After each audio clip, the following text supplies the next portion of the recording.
자, 오늘 읽을까? 제목을 시작. 바울의 2차 선교 아덴편 B 바울의 실수. 여러분, 바울의 실수라는 제목을 놓고 이 아덴편을 내서 이 부분을 띄워서 여러분한테 하는 이건 거의 특강입니다. 그런데 어떤 주석도 바울의 실수라고 말하질 않아요. 왜 그럴까요?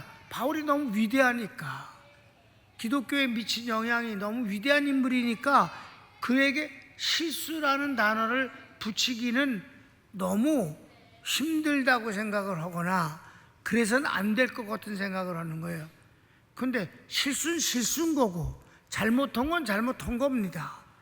그래서 실수를 했기 때문에 매도라는 남이 아니라 맨 마지막에 가보면 본인이 이 실수를 너무 처절하게 회개를 합니다. 그래서 그 뒤에 더 놀라운 일들을 해낼 수 있는 것이 오히려 실수 때문에 더 잘하는 건 아니지만 실수를 계기로 해서 반전의 역사가 일어나는 건 사실입니다. 그래서 결과는 더 좋아졌다는 건데 뭘 그래? 그런 말을 실수로 인정을 한 뒤에 회개와 반전이 그리고 더 엄청난 효과를 이루어내는 선교 사역을 하다가 순교했다. 더 아름답지 않아요? 나는 그런 의미에서 조금도 바울에게 미안한 생각이 없고 그냥 그대로 성경에 나타난 그대로 우리가 해야 된다고 믿습니다. 그런데 이게 이제 내가 목사님들한테 나가서 강해를 할 때, 이 사도행전을 강해할 때 이 부분 바울의 실수편이 오전 90분 밥 먹고 오후 90분 그러니까 어떻게 돼? 3시간짜리예요. 3시간짜리를 우리는 어떻게 해야 돼? 1시간만에 이걸 해야 되는데 2시간에 걸쳐서 하겠습니다. 자, 서원을 읽을까요? 바울의 복음 사역 중 유일하게 다른 곳에서는 찾아볼 수 없는 바울의 언행이 아덴에서 나타납니다. 선교 현장도 이해 안 되는 부분이 있습니다. 결과는 실망스럽습니다. 그 내용을 살펴봅니다. 그래요? 첫째, 챕터 1이 뭐냐? 6가지거든요. 첫째, 변론합니다. 그가 변론을 했다고 그랬어요. 자, 1번. 바울은 복음을 선포하지 않고 변론했습니다. 변론은 이론적 다툼입니다. 이 변론의 정의를 잘 기억을 해야 돼. 변론이 뭐라고요? 이론적 다툼이다. 싸움은 말싸움하는 게 변론이에요. 자, 그래서 가로치기 1번. 유대인 회당에서는 유대인들과 또 유대교에 입교한 이방인들과 더불어 변론합니다. 유대인들이 바울을 박해하지 않습니다. 예수님만 구원주이심을 강조하지 않기 때문인 것으로 보입니다. 언제나 바울은 예수님을 믿어서 구원을 얻는 의에 관해서 얘기합니다. 어떻게 의롭게 되느냐? 이건 율법도 아니고 할례도 아니다. 오직 예수님을 믿어야 된다는 것을 강조합니다. 그것 때문에 유대인들이 아주 불쾌하게 여기고 싫어합니다. 그래서 박해가 꼭 뒤따랐거든. 박해가 없었어요. 성경 읽어 시작. 회당에서는 유대인과 경건한 사람들과 이들을 상대로 해서 뭐 했어요? 변론을 했어요. 그래서 2번. 길거리에서도 날마다 만나는 사람들마다 변론합니다. 복음을 긍정적이고 적극적으로 전파하지 않습니다. 연설과 주장입니다. 바울은 복음을 선포한 게 아니라 연설과 주장, 곧 변론은 주장이니까 연설과 주장의 형태로 다 했다 이 말입니다. 왜 그랬을까? 그럼 철학이 뭔 줄 너무 잘 알고 있었어요. 철학의 도시에 가서 철학적으로 접근하는 것이 오히려 문화적인 면에서 가깝게 접근할 수 있는 것이 아닌가라는 생각을 했을 수도 있어요. 난 몰라. 그분이 이런 말 안 했기 때문에. 다만 추측이 그렇게 된다 이 말입니다. 왜? 상당히 철학적으로 얘기를 했기 때문에. 앞으로도 보면. 그래서 17절 후반절, 또 저자에서는 날마다 만나는 사람들과 변론하니, 그 다음에 2번. 변론이 나쁜 것이나 틀린 것은 아닙니다. 다시 내가 읽을게요. 변론이 나쁜 것이나 틀린 것은 아닙니다. 바울도 필요할 경우 변론을 피하지 않았습니다. 아셨습니까? 가로치고 1번. 바울의 경우 회심한 후 처음으로 예루살렘에 갔을 때 복음을 전한 후 이 복음 때문에 이방인 유대교 사람들과 변론합니다. 그러니까 피하지 않았다는 걸 증명하기 위해서 내용을 말하는 거예요. 그러니까 바울이 아라비아 갔다가 예루살렘에 들어갔잖아요. 예루살렘에 갔었을 때 거기서 외국인 가운데서 유대교에 들어온 사람들과 복음을 나눌 때, 예수님을 전할 때 그때 그들과 변론을 했다고 그랬어요. 말싸움을 했단 말이에요. 필요할 땐 한 거예요. 그랬는데 그것 때문에 그네들이 바울을 죽이려고까지 했었으니까. 성경을 읽읍시다.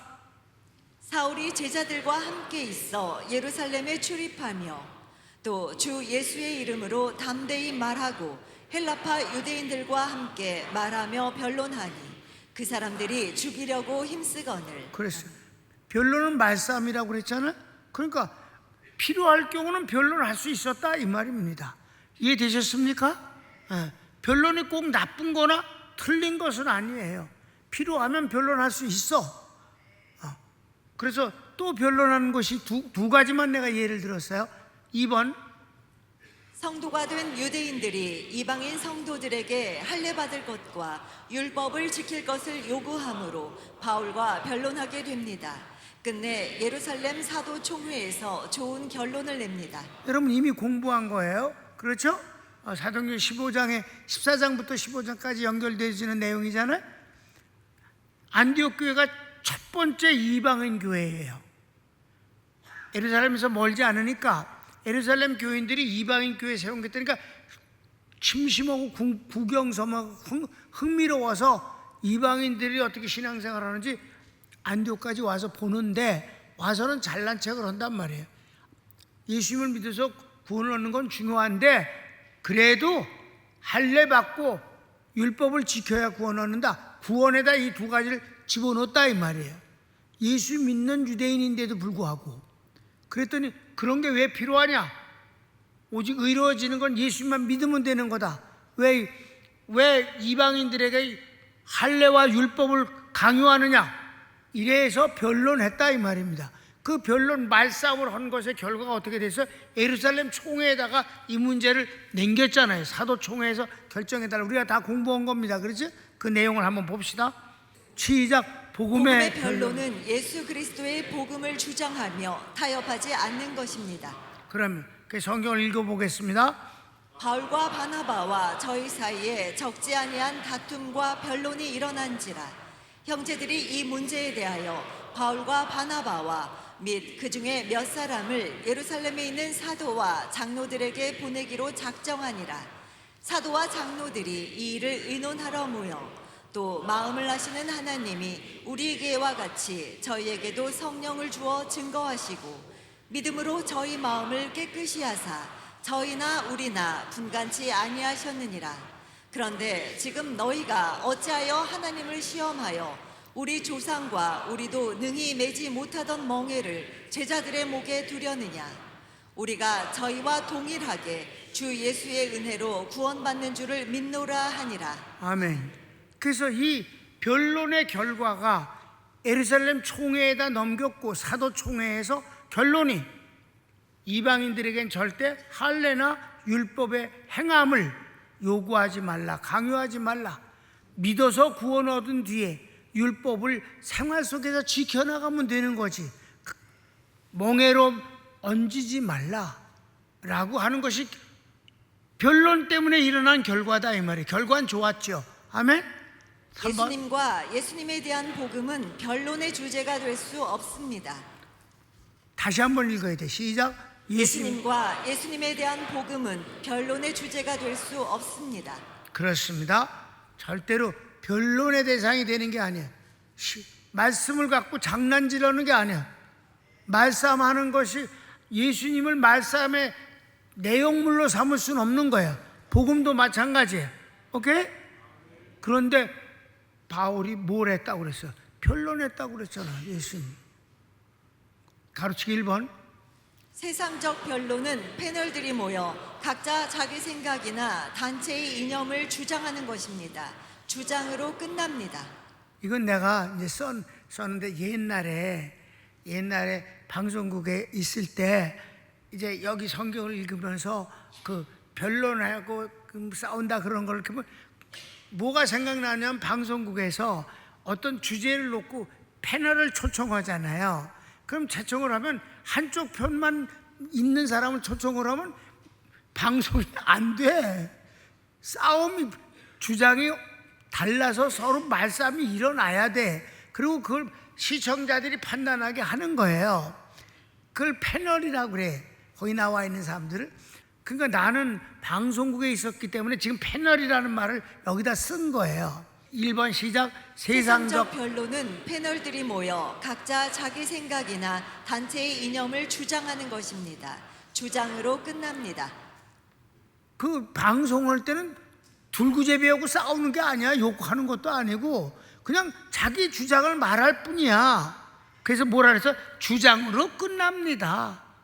상대방이 반대말 해도 뭐 그건 그대로 그건 네 생각이고 나는 내 생각 말하고 이런 식으로 간다 이 말이에요. 그러니까 변론은 그냥 그런 거다. 세상적 변론은 그런 거다. 2번.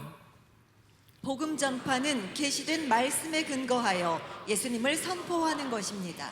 자기 주장이 아닙니다. 자기 주장이 아니야. 복음을 전하는 일은 자기 생각을 말하는 게 아니라 계시된 하나님의 말씀을 근거로 해서 예수님을 전하면 되는 거예요.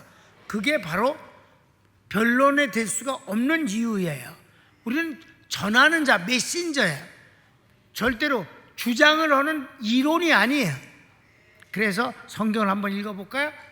베드로가 11사도와 같이 서서 소리를 높여 가로되 유대인들과 예루살렘에 사는 모든 사람들아 이 일을 너희로 알게 할 것이니 내 말에 귀를 기울이라. 아주 당당하단 말이에요. 이거는 패널이 얘기하는 것이 아니에요. 이렇게 만일에 패널이 방송에서 들어라 이러면 저 새끼가 미쳤나 이렇게 되잖아.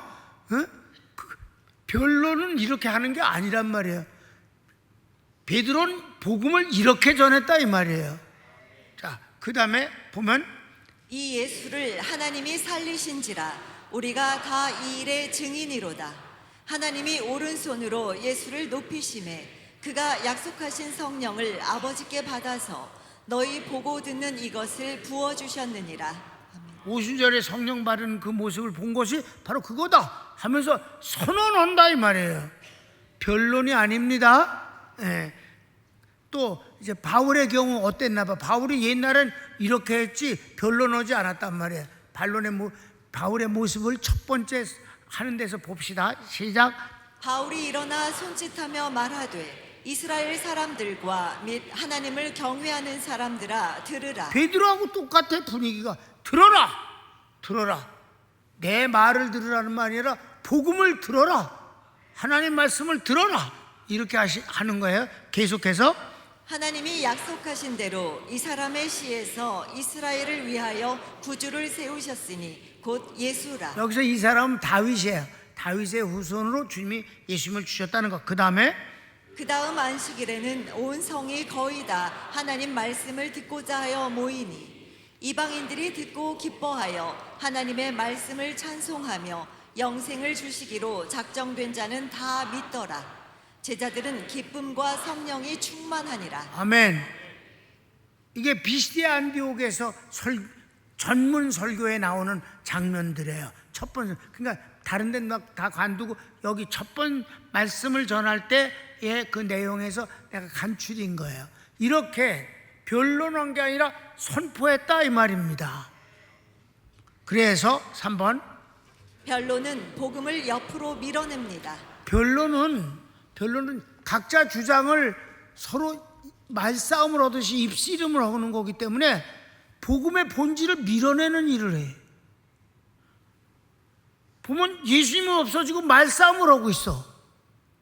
그렇게 된단 말이에요. 그래서 디모데전서 6장 3절 보면 누구든지 다른 교훈을 하며 바른 말 곧 우리 주 예수 그리스도의 말씀과 경건에 관한 교훈에 참념치 아니하면 복음을 말하지 않고 잡소리로다가 변론을 하면 복음은 밀려나가고 있다 이 말이에요. 엉뚱한 소리로 다 싸우고 있다 이 말이에요.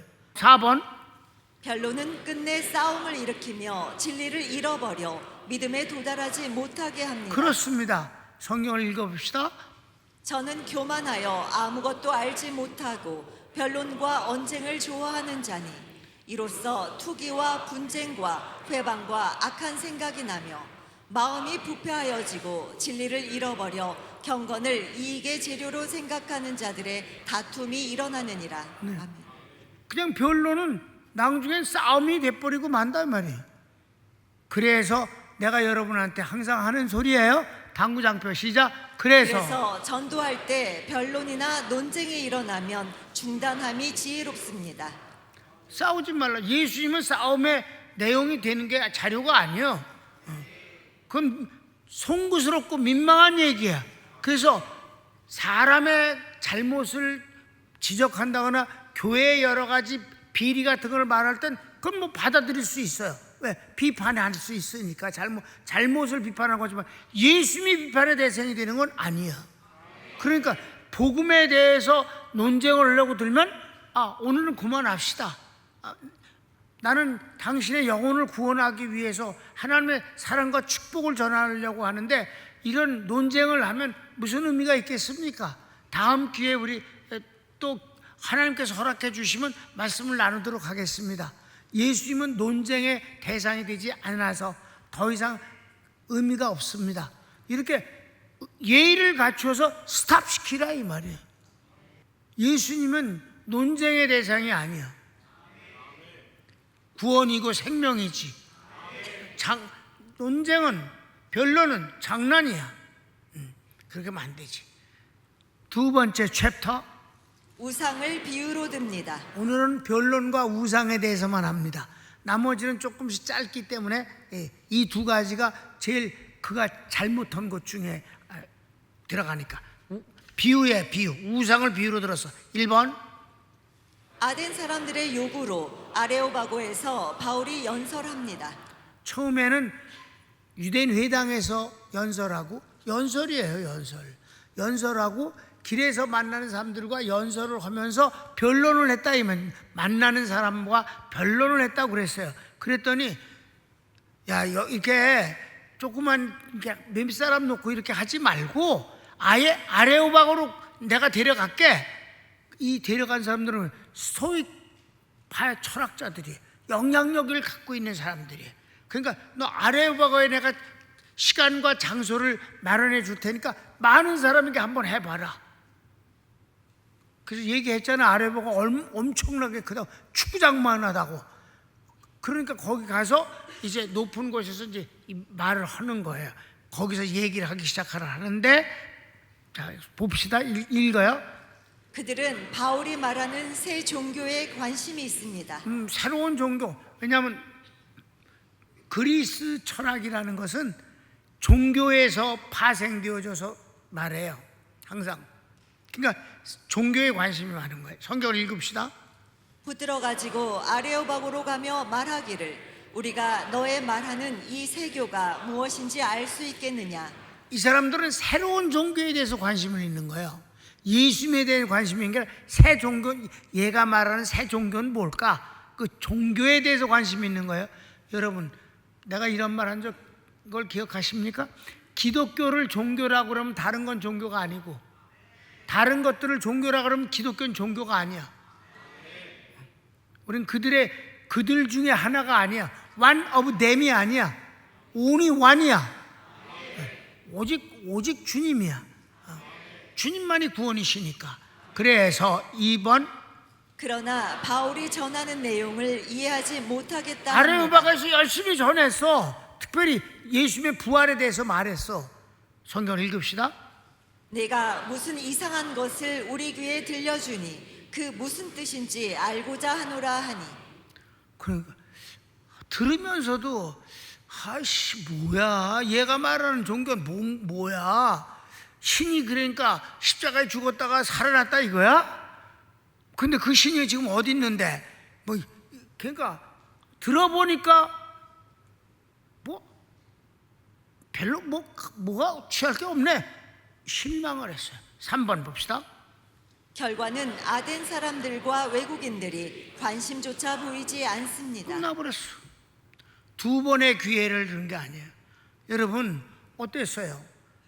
비스디 안디옥에서는 뭐라 그래서 첫째 주에 복음을 전했더니 많은 사람들이 은혜를 받고 다음 주에 꼭 다시 해달라 그랬더니 그 다음 주는 어떻게 해서 온 성이 다 모였다고 그랬잖아.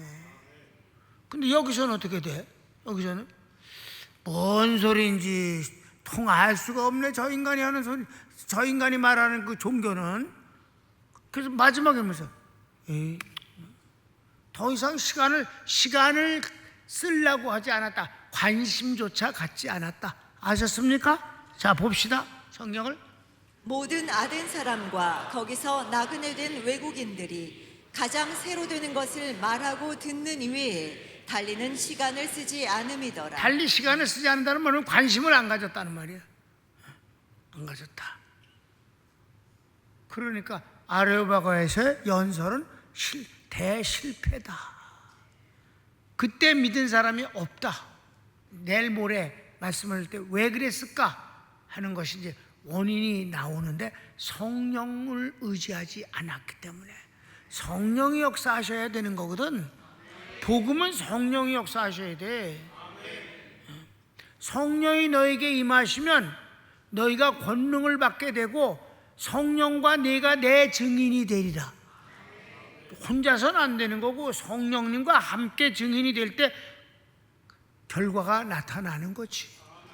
그렇습니다. 지금도 마찬가지입니다. 지금도 고경 목사가 성령을 의지하고 성령이 역사하시는 가운데서 말씀을 전할 때 여러분이 은혜를 받는 거예요. 큰 2번. 바울이 우상을 신으로 섬기는 저들의 어리석음을 인용합니다. 이건 아주 큰 잘못이에요. 사실 가르치기 1번. 바울이 아덴 사람들에게 너희가 많은 신을 섬기는데 심지어 알지 못하는 신도 있음을 보았다. 그러니까 우리 지난번에 공부할 때 이 내용 공부했죠? 알지 못하는 신이라는 재단도 있다라고. 왜? 혹시나 자기가 알지 못하는 신이 있는데 그 신을 못 섬기면 노여움을 받을까 봐. 그래서 그냥 때려쳐갖고 그냥 알지 못하는 신이라 이렇게 그냥 이렇게 너도 먹어라 그거야. 그런 알지 못하는 신에게도 이렇게 이름을 해놓고 섬겼다 이 말이. 예물을 바쳤어. 성경을 읽읍시다. 바울이 아레오바고 가운데 서서 말하되 아덴 사람들아 너희를 보니 범사의 종교성이 많도다. 내가 두루 다니며 너희의 위하는 것들을 보다가 알지 못하는 신에게라고 새긴 단도 보았으니. 그래요. 여기서 바울이 그 알지 못하는 신을 내가 너희한테 소개할게 이렇게 말하므로 그들이 알지 못하는 신이라는 어떤 잡신을 하나님을 소개하는 데 써먹는다 이 말이에요. 이건 아주 잘못된, 이거는 하나님께 정말 송구한 일입니다. 자, 봅시다. 2번. 내가 너희에게 알지 못하는 신을 알려주겠다 합니다. 그래요. 성경을 읽읍시다. 그런즉 너희가 알지 못하고 위하는 그것을 내가 너희에게 알게 하리라. 이거는 그냥 전해야지. 너희들이 알지 못하는 신에게 전한다고 그러는데 내가 그 알지 못하는 신을 전할게. 하나님이 그네들이 생각하는 알지 못하는 그 잡신하고 하나님을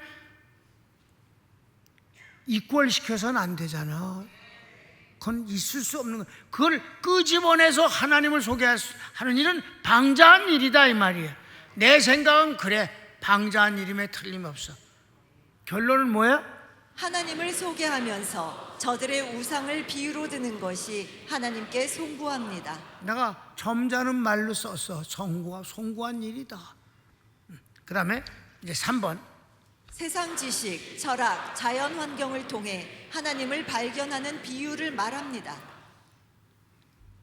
우리가 하나님이 하시는 일을 하나님 우주의 주인이시고 창조주이시고 섭리주이기 때문에 하나님이 하시는 일의 흔적을 알 수는 있어요. 그러나 이런 것들을 통해서 하나님을 만날 수는 없는 겁니다. 그것과 그거는 전혀 다른 얘기야. 근데 마치 그럴 수 있는 것처럼 말을 하는 것은 이건 잘못이에요. 아니, 틀린 일입니다. 그럼 성경을 읽읍시다. 이는 사람으로 하나님을 혹 더듬어 찾아 발견케 하려 하심이로되 그는 우리 각 사람에게서 멀리 떠나 계시지 아니하도다. 이런 것들을 더듬고 해서 하나님을 발견할 수 있는 눈을 하나님이 허락하신 것 같이 말을 해요. 그거는 아니에요. 내가 이런 말을 씁니다. 그럴싸한 것과 확실한 건 다르다. 그럴싸한 말로 얼버무리지 말라. 그래서 이건 뭐예요? 1번 인본주의입니다. 인본주의. 인간이 중심돼서 하나님을 만나려고 하는 것이고, 인간이 노력을 해서 하나님을 만날 수 있는 것처럼 하는 건 잘못이다. 2번 하나님을 아는 것은 오직 말씀과 성령님의 감동, 곧 예수 그리스도 안에서만 가능합니다. 하나님은 원래가 형체가 없는 분이에요. 그 형체가 없는 분을 우리가 어떻게 알고 만날 수 있는 거예요? 오직 말씀과 성령에 의해서만 가능한 것입니다. 그래서 요한복음 5장 24절에 주님은 뭐라고 말씀해서 내가 진실로 너희에게 이르노니 내 말을 듣고 또 나 보내신 이를 믿는 자. 내 말을 들어야 된다. 먼저 내 말을 듣고 예수의 말씀을 들어야 하나님을 만날 수 있다는 거예요. 그런데 더듬어서 알아? 물론 우주를 보고 이렇게 막 하나님이 안 계시면 이런 게 있을 수 있겠는가? 결과적으로 느낄 수는 있지만은 그걸 통해서 하나님을 만나는 것과는 전혀 별개의 문제고, 하나님을 이미 만난 사람이 하나님의 역사하신 것을 우리가 실감하는 건 그건 또 다른 축복이지요. 그건 분명합니다. 그러나 안 믿는 사람이 그런 걸 통해서 하나님을 만날 수 있다? 거짓말입니다. 시작.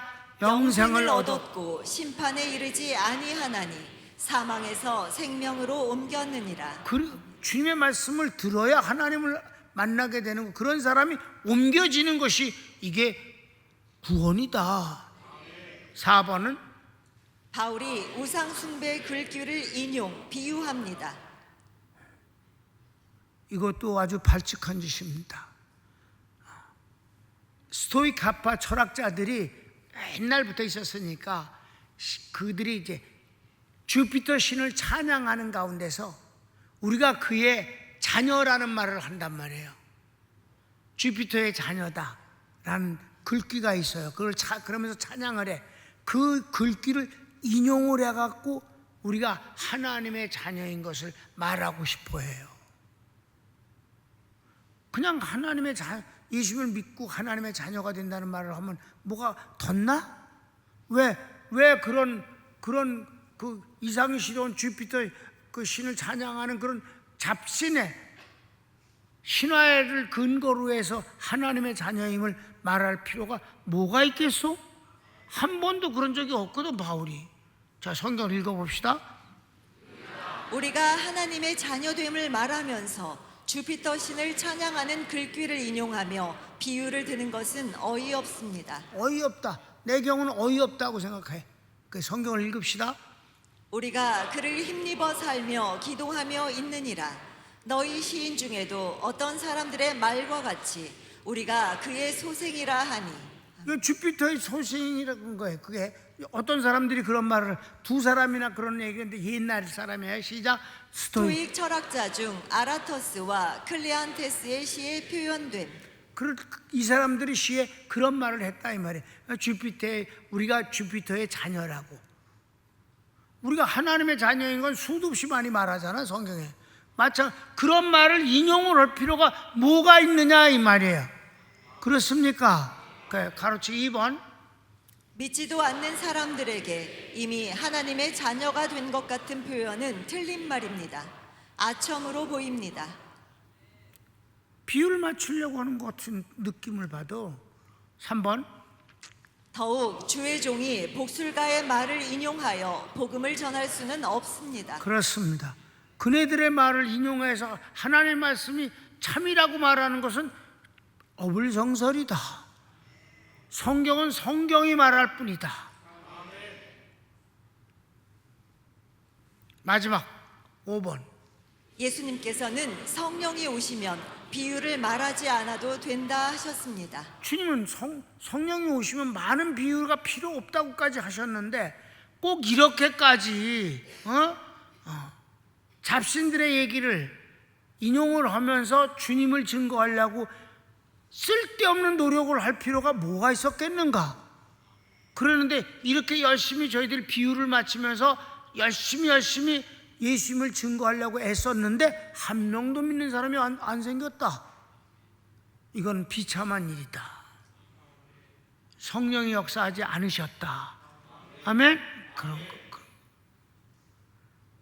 그래서 성경을 읽어보면 이것을 비유로 너희에게 일렀거니와 때가 이르면 다시 비유로 너희에게 이르지 않고 아버지에 대한 것을 밝히 이르리라. 그럼 성령님이 오시면 이제 내가 많은 비유를 들어서 너에게 설명을 했지만 이제 그럴 필요가 없게 돼. 성령님이 오시면 곧바로 하나님을 이해하게 될 수 있으니까. 다른 걸 말하지 아니하고 여기서 우리가 이해를 해야 돼. 비유를 들지 말라는 게 아니라 예를 들을 수 있어. 성경을 예를 들어서 말씀하면 되는 거예요. 우리가 지금 제목을 달고는 꼭 성경을 갖다 대잖아 내가. 그러니까 그 제목 한 것이 인간의 주장이나 생각이 아니라 하나님의 말씀이 그렇다는 것을 증명하고 있지 않느냐 이 말이에요. 그러니까 다른 말을 할 필요가 뭐가 있겠는가? 성경이 성경을 보증하고 증명하고 그리고 이해시키면 되는 거지.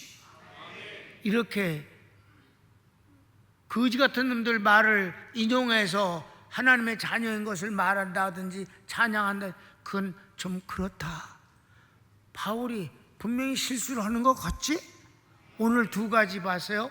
비유와 변론과 비유가 그가 잘못하고 있다는 증거를 나타냈다는 것입니다. 나머지 네 개는 빨리빨리 진행을 시킬 거예요. 금요일 날. 그래갖고 마무리를 지을 생각입니다. 손을 모읍시다.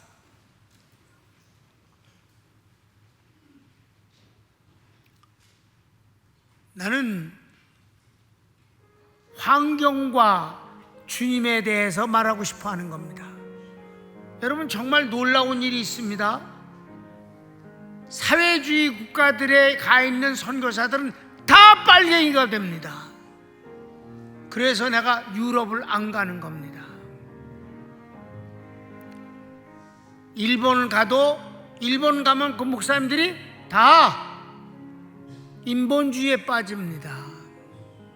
여러분, 우리 교회에서 우리 대만의 그 회장이 초청받은 교회에 1억을 들고 가서 인테리어를 싹 하면서 내가 그때 가장 요구하는 건 한 가지였습니다. 강대상에 의자를 반드시 놓으라고. 그리고 그 강대상에 앉으면서 예배를 인도하라. 그래서 의자를 만들었었는데 지난번 공부할 때 그래 의자 지금 사용하냐 하니까 교인들이 뭐라고 그래서 의자 없애고 다시 교인들 사이에 앉는다는 거예요. 목사님과 교인이 차별이 있어서는 안 된다는 거예요. 그러니까 대만의 목사님을 성도들이 뭐라고 부르느냐? 브라더라고 부릅니다. 형제요. 목사님이라고 안 불러. 완전 인본주의입니다. 그들의 구원과는 뻔합니다. 윤리나 도덕입니다. 그런데 갔다가 비유를 맞추면서 설교를 하는 것은 더러운 짓입니다.